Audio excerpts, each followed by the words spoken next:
This is vlog 60. It is Friday evening. There's Carl the Fog coming in.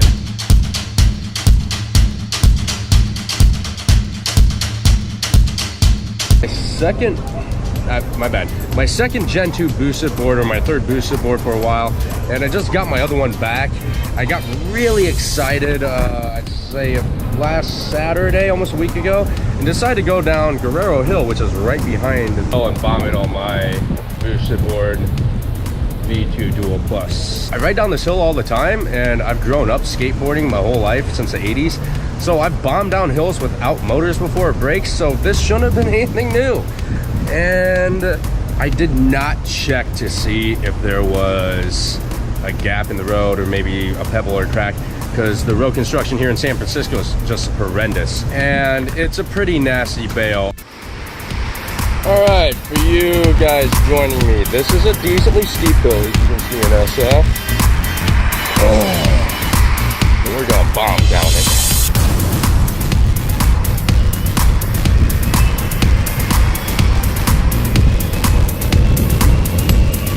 There it goes. There's the green. Here we go.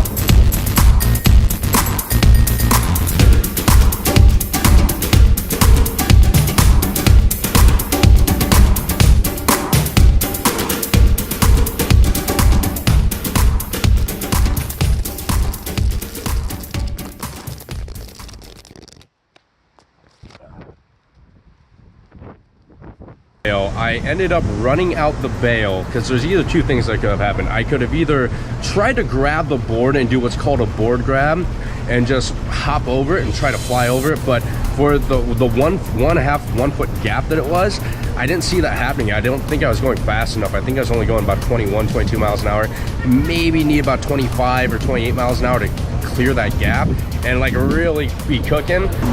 But the video, you know, like I fucked up, and you can clearly see where I realized I'm just like, yeah, this is gonna hurt.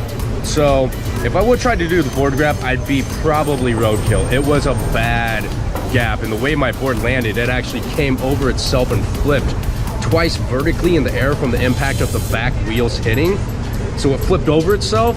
That wasn't the best. And then when I ran it out, my right foot was the first foot to hit the ground. Luckily, I'm really into fitness, being a personal trainer in my career. So my right leg hit, and my right knee took the full force of the whole entire hit. I should say, fortunately, I didn't tear any ligaments. I only bruised the upper tibia and have a slight lateral meniscus tear, which hopefully in a few months should be okay. It's gonna drive me nuts not being on my board, but there should be a warning for anyone that rides skateboards or electric EVs. Just have common sense, don't be me, and if you are, be willing to own up to your mistakes, be willing to shell out the money for the medical costs, and then hopefully you have insurance. If not, hopefully your parents do. You should be able to do whatever, but be safe about it. Don't make it a bad impression on this whole entire industry. And then on top of that, gear up, get past your ego. Would you rather have, you know, broken limbs or a crushed head and be in the hospital for the rest of your life? Or would you rather wear a helmet and some pads, maybe look a little dorky for a bit, but you're still having fun?